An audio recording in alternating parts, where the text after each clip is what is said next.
Arahado Samma Sambuddhassa Namo Tassa Bhagavato Arahado Samma Sambuddhassa. Sadhu, sadhu, sadhu. Today is 2nd January 1992. The 6th day of our meditation retreat. Yesterday we explained how to deal with the painful sensation.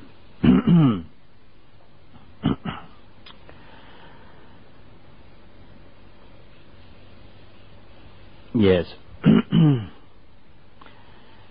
as I told you, the pain is the key to the door of Nibbana.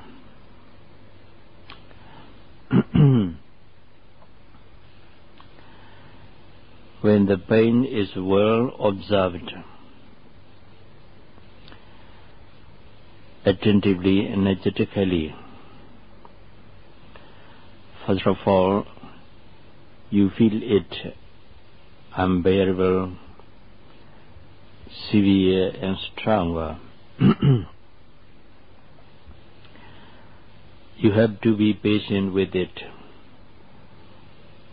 by observing it, by penetrating into it.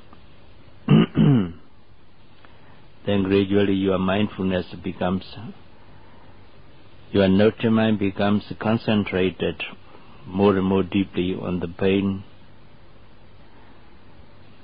Then you come to realize the pain, the specific characteristic of the painful sensation. The specific characteristic of painful sensation is unpleasant physical sensation. Unpleasant physical sensation is the specific characteristic of pain, dukkha, vedana, and Pali. When you realize it more clearly, then first of all, you know the pain as an unpleasant physical sensation of phenomenon.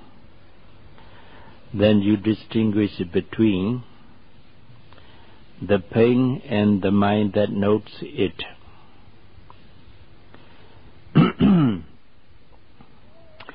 There's the pain, unpleasant physical sensation, and there's the mind that notes it. You come to differentiate between the object and the subject. The object, the unpleasant physical sensation. The subject, the mind that notes it and to realize it.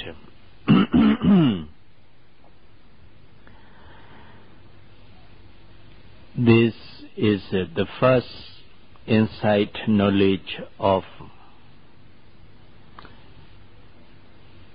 the 13 stages of insight knowledges. It's called Nama Rupa Paricheda Jnana and Pali. The meaning is the insight which differentiates between Nama and Rupa, mental process and physical process, or the insight knowledge that discerns the true nature of mental process and physical process.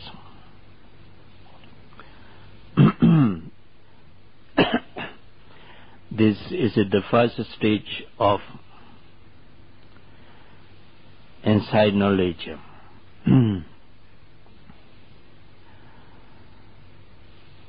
Then we have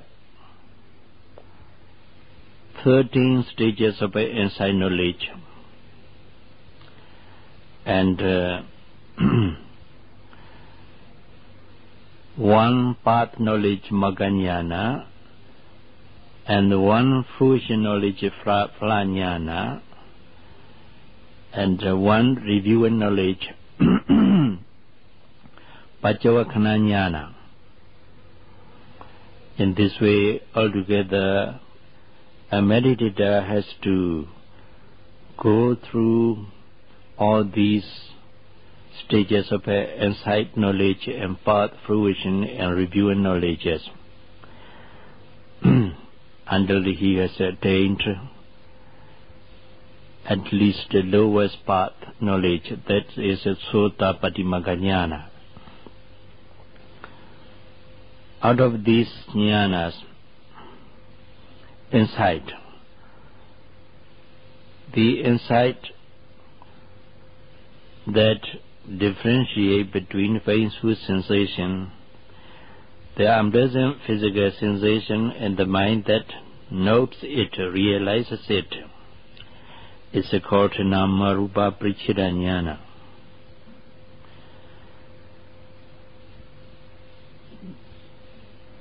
You see,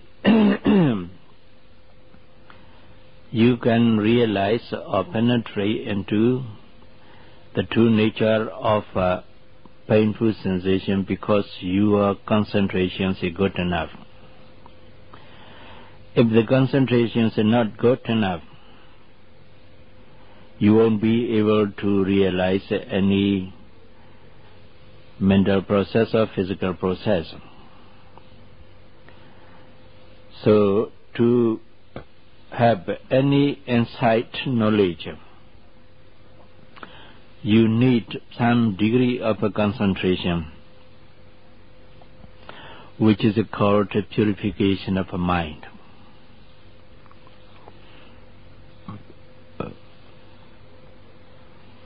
In the course of a Vipassana meditation, there are the 7 kinds of purifications.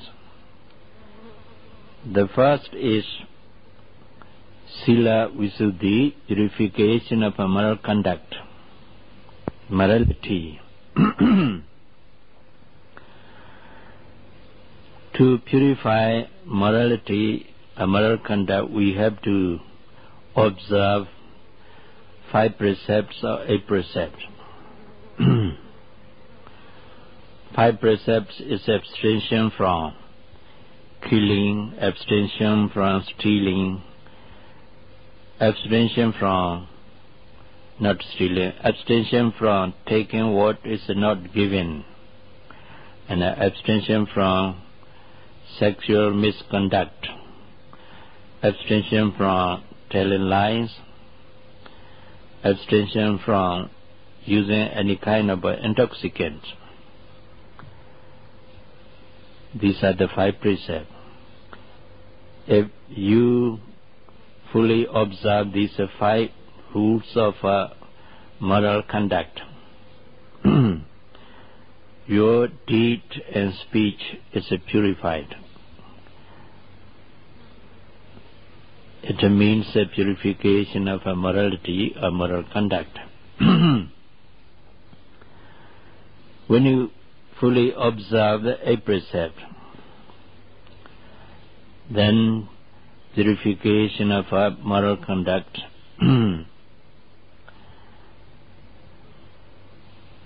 is also attained by observing the 8 precepts.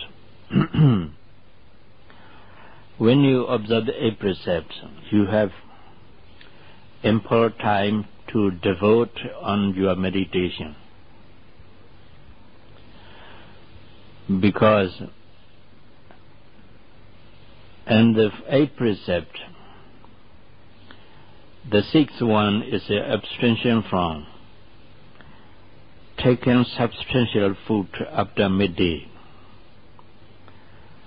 So after midday you have nothing to do for your dinner or for your any kind of a substantial food.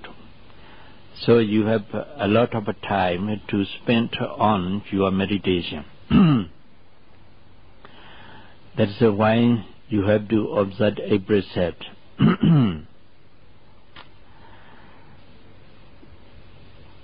There is a time is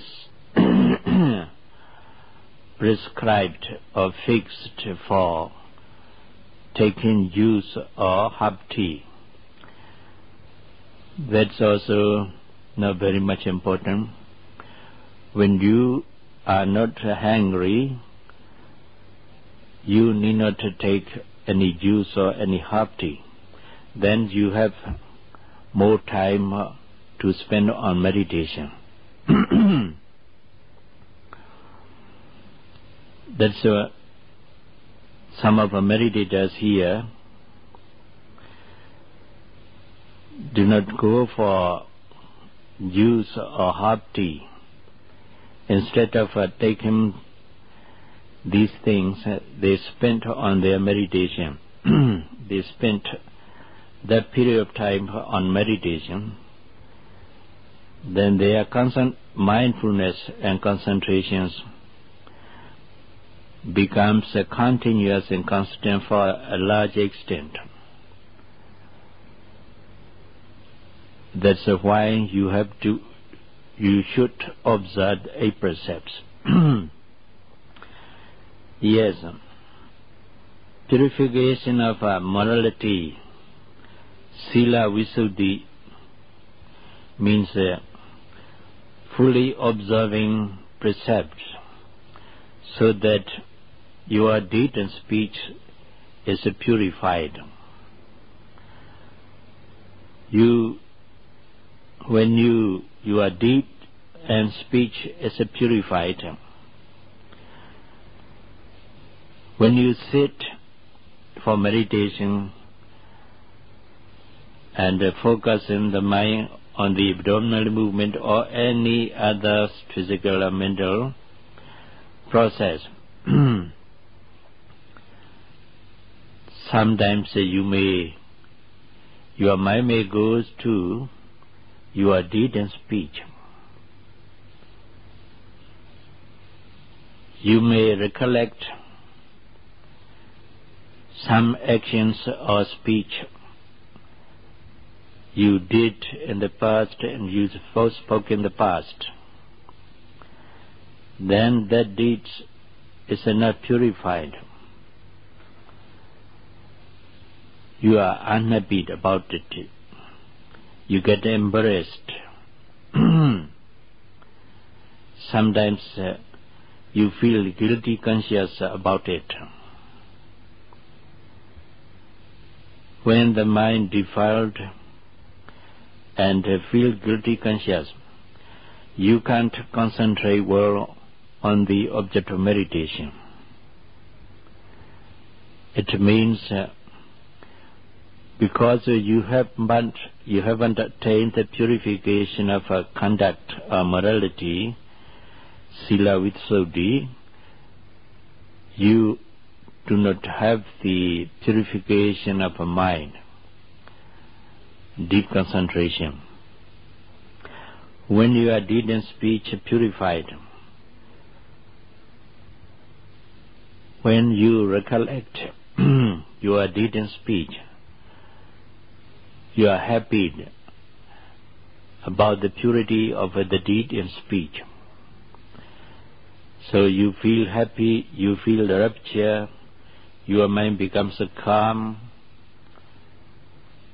Then you can concentrate your mind on the object of meditation very well. Because purification of morality or conduct. So, to attain some degree of a deep concentration, you need to purify your deed and speech, or you need to attain the purification of morality, Sila Visuddhi. Based on purified moral conduct, you practice Vipassana meditation or Samatha meditation. Then your mind easily concentrated on the object of meditation because of a purification of deed and speech or moral conduct. So, when the mind is concentrated to a large extent, the insight that arises together with that concentration becomes sharp and penetrating. Then the insight penetrates into the true nature of mental and physical phenomena which is observed. That is called the insight which discerns the specific characteristic of a mental and physical phenomena, or the insight that differentiates between the object and the subject, or mental process, physical process and mental process. It's the first stage of insight knowledge. Nama Rupa Parichida Jnana. Nama is mental process, Rupa is a physical process. Parichida means to differentiate or to discern. Jnana means insight. So Nama Rupa Parichida Jnana means the insight that discerns the specific characteristic of a mental and physical phenomena, or the insight that differentiates between the two processes, that's the mental process and physical process. When you observe rise and fall of the deep domain, knowing the very beginning of the movement of arising and to end of it, realizing the very beginning of a falling movement and to end of it, then gradually your mind becomes concentrated. The more deeply the note mind concentrated, the clearer insight becomes. Then it penetrates into the nature of a mental and physical process. Here penetrates into the rising movement of a physical phenomena and the falling movement of a physical phenomena as a series of movements, a series of broken movements which are arising passing away one after another. Then you come to realize the note mind that realizes this movement as just a natural process which are arising and passing away. In this state of jnana, insight knowledge, you are not aware of yourself. You are unconscious of your bodily form and also yourself, your person. What you are realizing at that moment is just rising movement, falling movement, and the mind that notes it. You are realizing discovering this dual process of a mental phenomenon and physical phenomenon. Because you are unconscious about your bodily form and yourself, your person, you do not identify either the rising movement, falling movement, or the mind that notes it, or mental process which knows it with yourself, with your person. You don't take this dual process to be a person, a being, and I know as you. Then you have removed the idea of a person, a being, a self or soul, and I know as you. Because you don't have any idea of a person, a being, concerning this rise and fall of the abdomen and the mind that notes it, there won't arise any mental defilement such as desire, craving, lust, greed, hatred, ignorance, and so on. Because these mental defilements arise depending on the idea of a person, a being. But now you do not discover any person or any being, any self, any soul. What you are here discovering is the physical process of rising movement and falling movement, and mental process of the noting mind.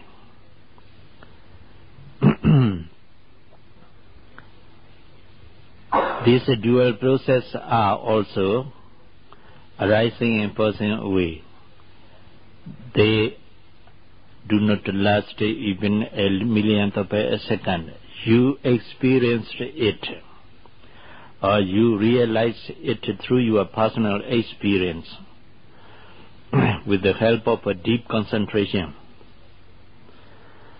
Then you have removed the idea of a person, a being, Sakaya deity, Atta deity, which is the cause of defilement.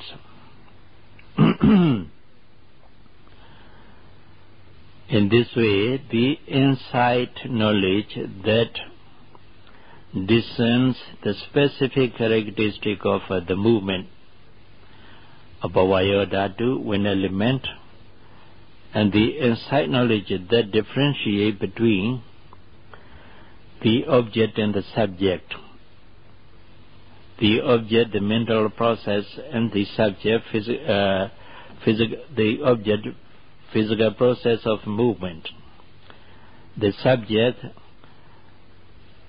mental process of the noting mind.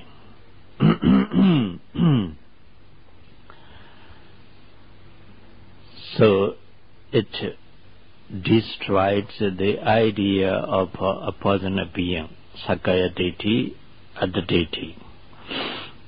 This is the first jnana. But when you have this jnana with you, then that idea of a person, a being, comes again to you, and that you have it. When you have this insight knowledge again through your experience, and then through your reflection of this jnana which you have experienced in the retreat and in your meditation, then this jnana destroys the idea of a self or soul, a person or being.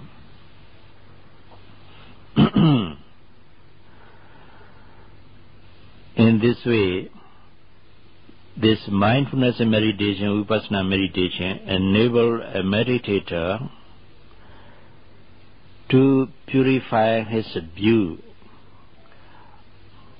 or his understanding. The idea of a person, a being. We call it Sakaya Deity. Sakaya Deity, the idea of a person, a being, has been destroyed by the insight knowledge that discerns specific characteristic of a mental and physical phenomena or object and subject.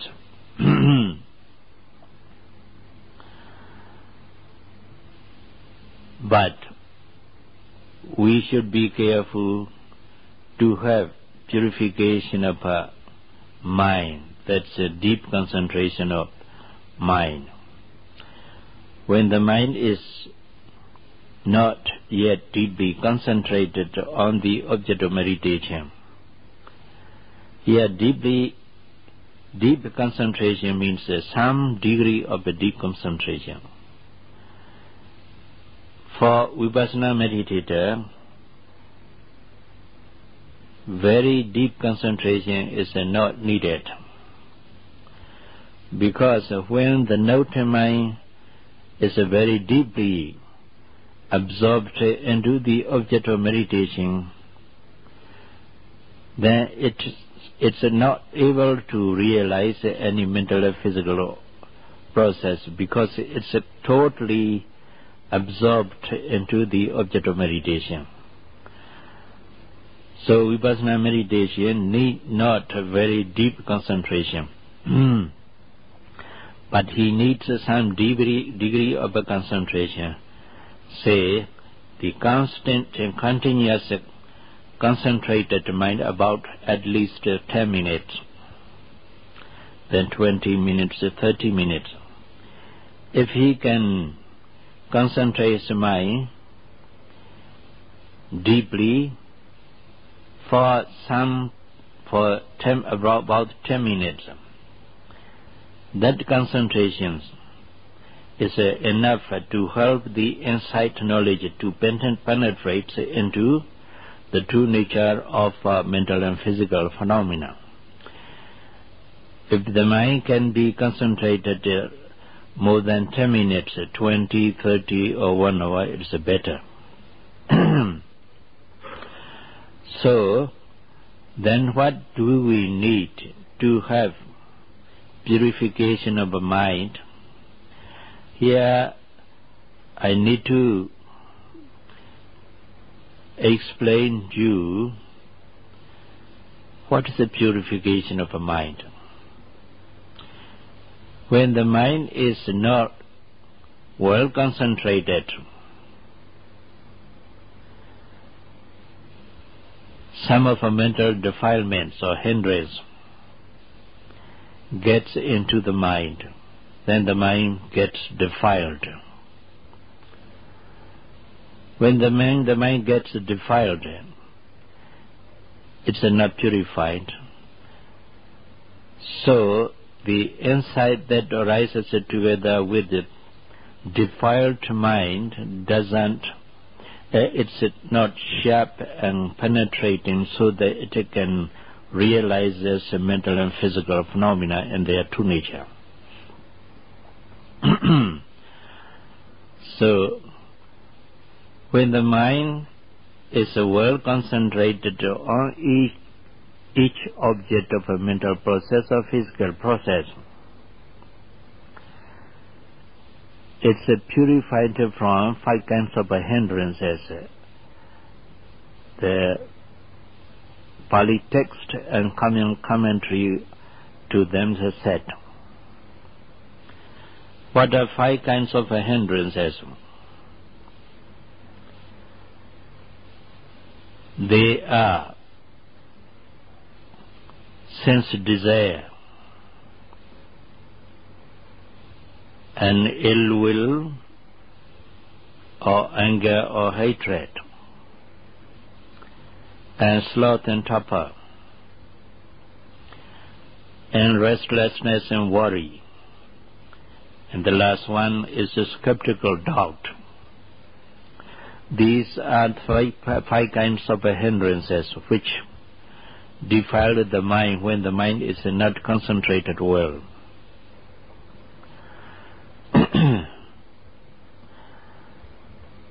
Sense desire, we call it kamachanda nivarana. Nivarana means hindrances. Kamachana means sense desire. While you are meditating and sitting and walking, when you have any of sense desires, sense desire means desire to see, desire to see a visible present object, desire to hear a sweet sound, and so on, desire to smell a scent, desire to taste a good food, a desire to touch a soft texture, and so on, desire to think about something which is pleasant. These are 6 kinds of sense desires. When you are meditating, while you are meditating, if you have any of these, while you are meditating, if you have any of these desires, sense desire, then you can't concentrate well. You can't concentrate.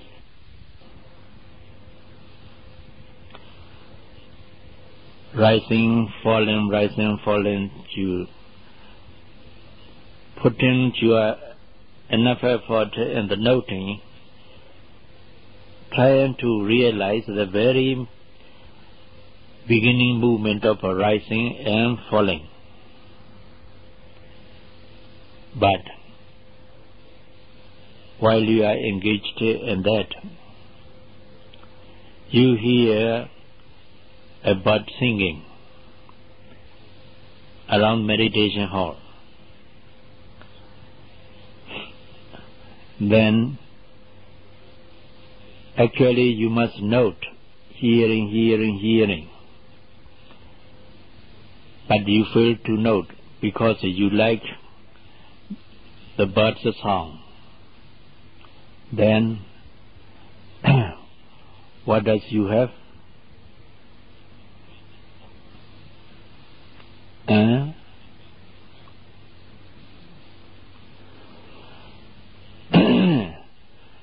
You like the bird's sound, so you fail to note it. Then you have anger or aversion to it. What do you have? A desire to hear the song of the bird. That desire is known as a sense desire, kamachanda nivarana. When you do not know that desire becomes stronger and stronger. Could you concentrate well on the object of meditation? No. So that sense desire is the hindrance to your concentration as well as insight. Because it defiles your mind.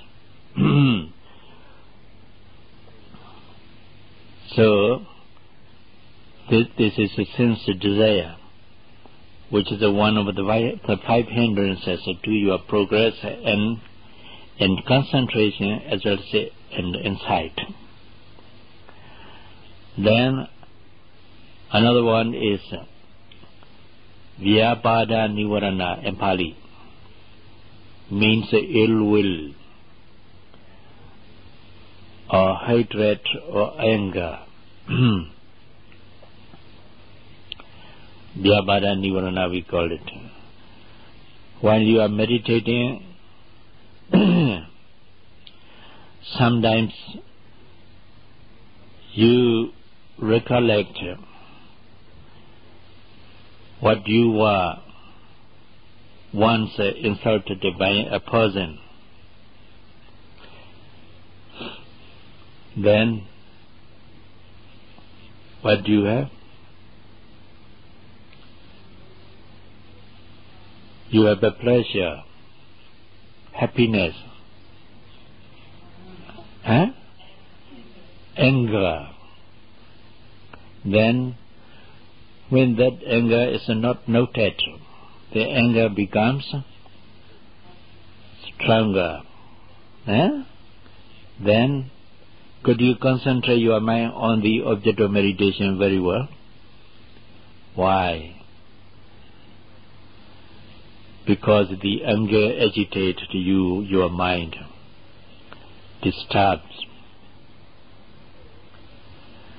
So the anger is a hindrance to your concentration of the mind.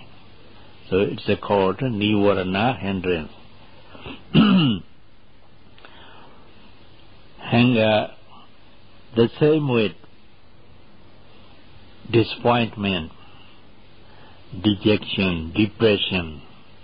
These are also included in the ill will.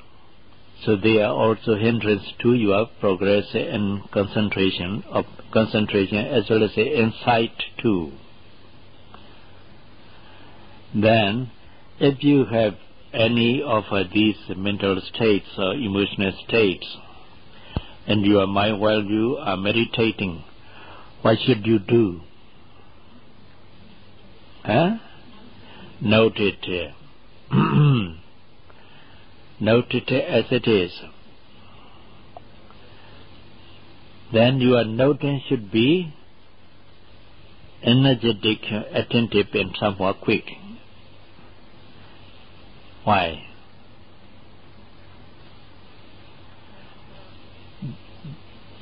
In this case, there is two process of mentality. One is the process of anger. The other is the process of a noting mind. Then, if the process of anger becomes stronger, it overwhelms the process of a noting mind. Then you can't concentrate well. The noting mind becomes weak and weak. Eventually you may stop your meditation because you can't concentrate on the object of meditation. If the process of anger becomes weak because the noting mind becomes stronger and stronger. When the noting mind becomes stronger, it overpowers what? The process of anger. Then the anger becomes weak and then it stops. So you need to make your noting mind stronger and more powerful than what you do. Note superficially, lightly. How? Energetically, attentively, and somewhat quickly. If your noting is slow, then in between each noting, the anger arises. Then it becomes stronger. When your noting becomes continuous and constant because of energetic noting, then there's no time in between each noting to arise anger. Then anger becomes weak and weak. Then it stops. So when you deal with such a hindrances as anger, depression, dejection, disappointment, sadness, and reluctancy, what you should do is to note attentively, energetically these mental states, hindrances. Then when they have stopped, the mind becomes purified, and it can be concentrated on the object of meditation very well. Then you have purification of mind. When the mind becomes purified, the insight knowledge that arises together with that concentration becomes penetrating and sharp. Then it penetrates into the true nature of mental and physical process.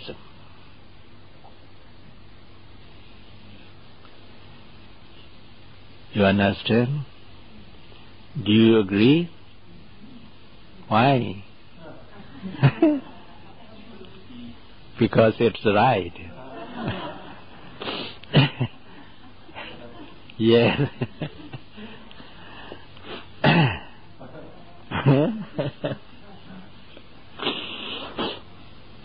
So, be careful to note any mental state or physical states attentively, energetically, and somewhat quickly, so that your noting mind becomes continuous and more powerful.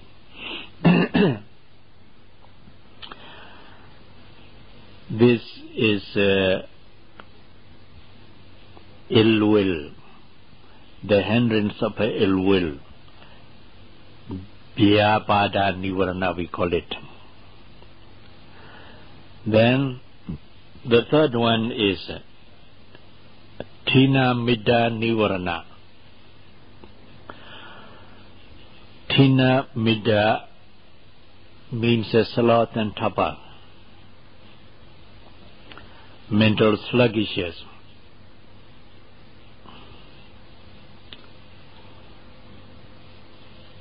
I think you meditated have never had this sloth and tapa. Huh? You haven't experienced. Huh? You haven't experienced this sloth and tapa. Yes. This sloth and tapa is a bad friend of a yogi. Bad friend of a yogi. He's a friend because he wants to stay with you all the time. But he's a bad.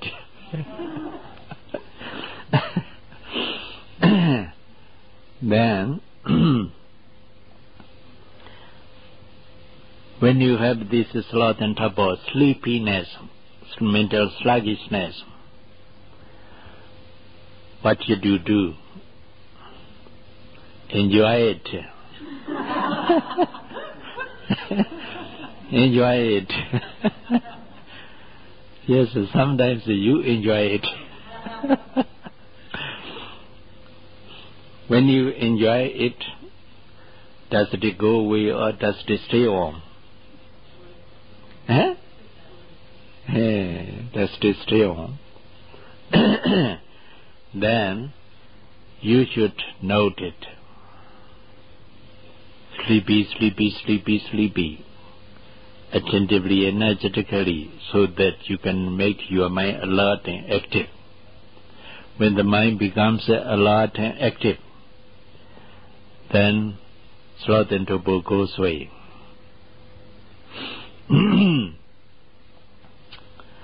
That is a Tina Midda Nivarana, one of the hindrances. When you feel sleepy, when you have a sloth and tapa, could you concentrate your mind well on the object of meditation? No. So these hindrances are the enemy of concentration or purification of a mind. Do you agree with me? Why? through your personal experience, you realize it. You realize it.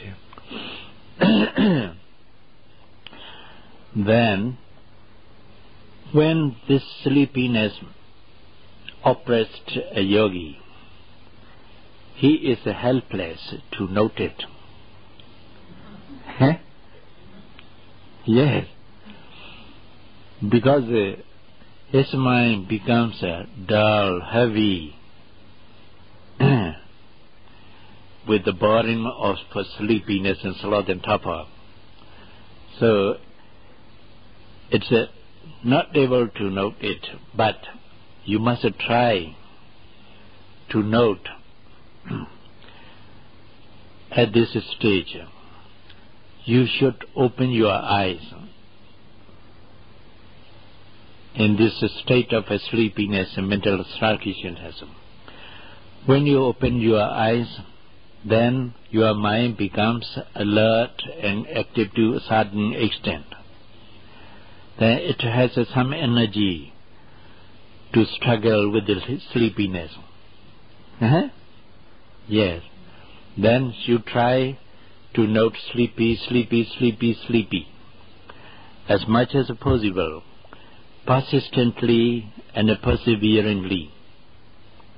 Then gradually the mind becomes alert, active and light. Then your friend goes away. Which is your friend? Yes.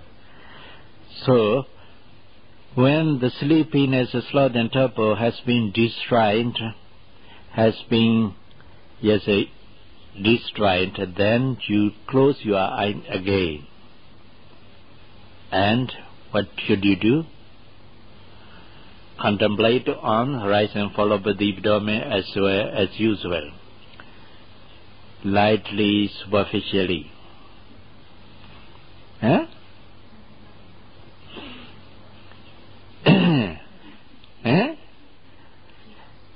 If you observe rise and fall of the Dhamma as usual, lightly, superficially, then your bad friend comes again in a short time. So you should not note rise and fall of a deep dormant lightly and superficially. You should do it attentively, energetically, put some more effort in the noting. Then the mind becomes alert and active for the time being. Then your friend doesn't come again. Is right? Yes. If you are not able to overcome this sloth and torpor in this way, then the Lord Buddha teaches us 7 ways of overcoming this sloth and torpor. In the discourse of Pasalaya Mana Sutra, in the discourse of Pasalaya Mana Sutra, the Buddha gives us the 7 ways of overcoming this sloth and torpor hindrance. You want to know? Why? Because you want to overcome sleepiness. Yes. I want to explain you only 2 or 3 ways of overcoming, because it takes some time to explain all the 7 ways.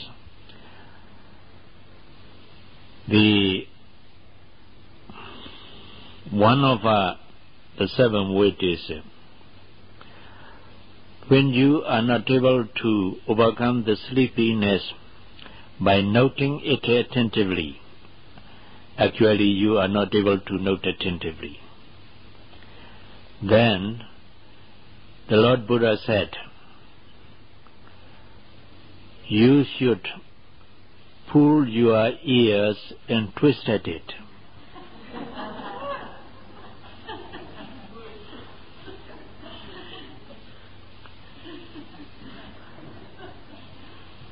Very successful way. Yeah. Try. Yes. Try. Then one of the other way is the other way of the 7 ones is get up and walk. When you walk, you should walk backwards. Yes, you should walk backwards. Then sloth and torpor will go away.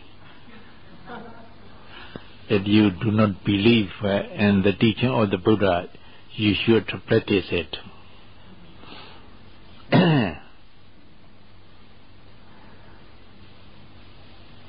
And a retreat in Thailand I conducted before I came here, and also in New Zealand too. I explained this way of overcoming hindrances, sloth and torpor. Meditator, they are practical men, so they practice it. They put it into practice. They walked backward, lifting, pushing, dropping, lifting, pushing, dropping. Especially the 2 Dutch ladies liked it very much. Because one of the Dutch lady was very sleepy. Every sitting, he was sleepy, so she was sleepy. She was very much disappointed for her meditation. That's why I explained them. These 5 ways, 7 ways of overcoming sleepiness. That Dutch lady liked this way of overcoming sleepiness very much. He put it into practice.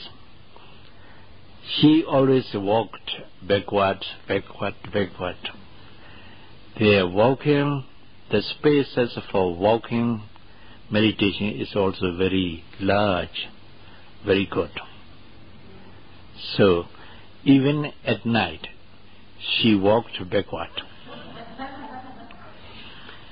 From that time onward, she didn't feel sleepy.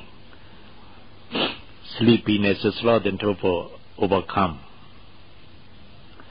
So I would like you to put it into practice. When you feel sleepy and when you are not able to overcome it.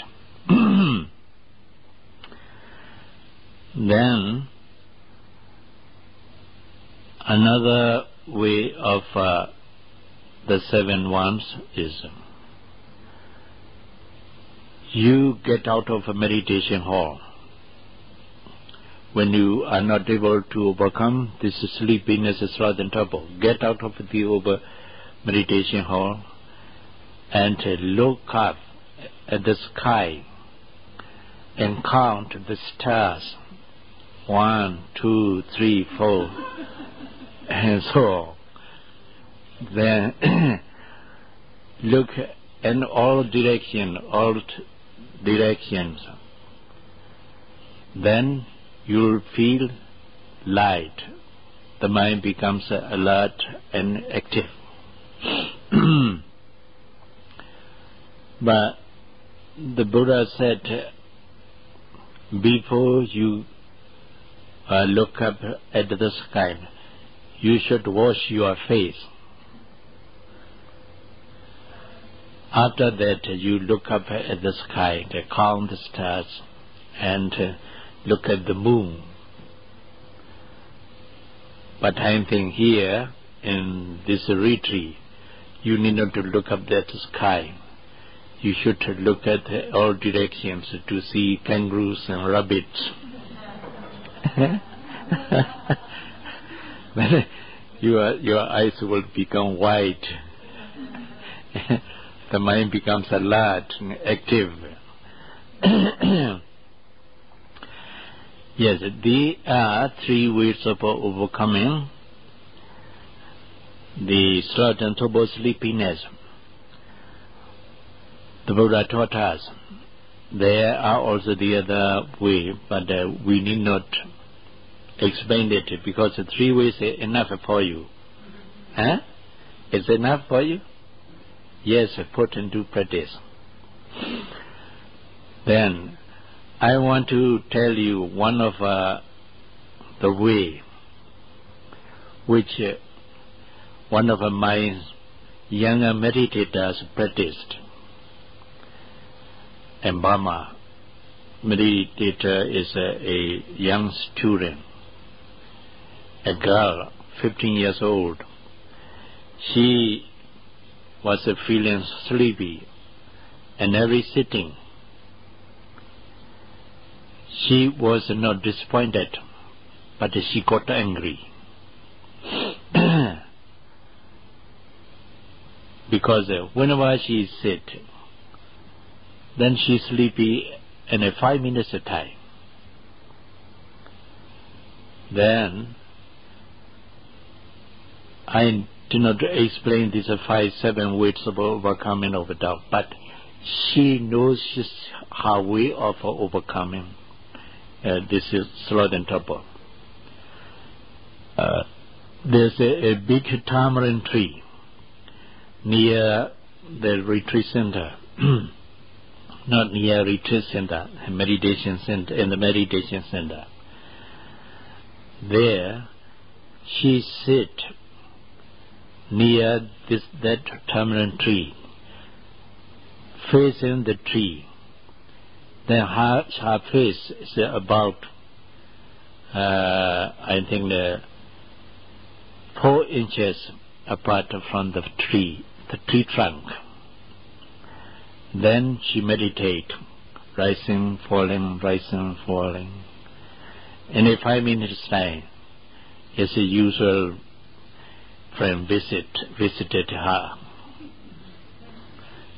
Then she notes sleepy, but later on she wasn't able to note.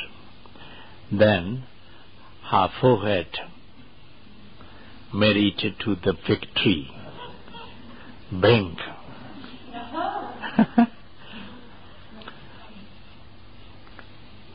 Then she rubbed her head with her hand, but continued to meditate. Then again, second time, it banged against the tree. Then the third time, it doesn't bang against. From that time on, sleepiness is gone. Yes, you should also imitate her. Yeah? Put her that way also into practice. Yes. This is also one of the hindrances, sloth and trouble. The other one is Uddaja Kokoja Nivarana, we call it in Pali. The meaning is restlessness and worry. Restlessness and remorse. Restlessness and remorse. So this restlessness and remorse also one of meditate as a friend. When you sit, note rising, falling, about 2 or 3 noting, then the mind goes. But you don't know. You think you are continue to note rise and fall of the Brahman. But the mind still comes to the rise and fall and notes it superficially and lightly. Then it goes again. You don't know. Because in the beginning of the practice, you are not able to know the wandering mind, thinking mind. But later you come to realize, after the mind has disappeared, the wandering mind has disappeared. My mind is wandering. Then you are not able to note it because you not get used to know the mind, the wandering mind or the thinking mind. Later you are able to note it, but the mind is going on very often. These are Uddaja, Kokoja, Nivarana. As long as you have this restlessness and worry as remorse, you are not able to concentrate your mind on any object of meditation. So they are also hindrances. Then, what should you do? You should train yourself to observe whenever the mind goes out, whenever the mind wanders, whenever the mind thinks about something else, whenever you see some mental image.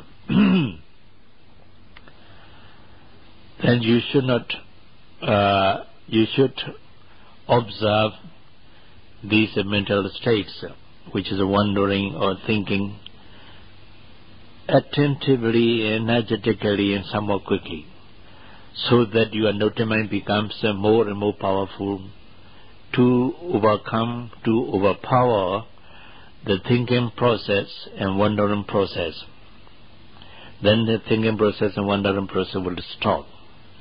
In this way, thoughts become less and less. If you do not know these thoughts becomes more and more. Sometimes the thoughts are floating. Sometimes the thoughts, you are directed by the thoughts a very long way, because you do not know thoughts. The Buddha said, Vikidam vajidam vikidam chaitandi bhajanadi. That means when the mind is distracted, you should note it. When the mind goes out, the mind wanders about. When the mind thinks about something else, you must note it. That's what does that passage means.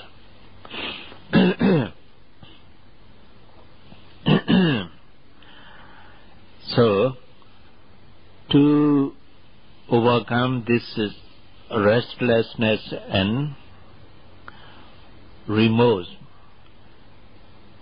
you should determine, I won't think about something else as long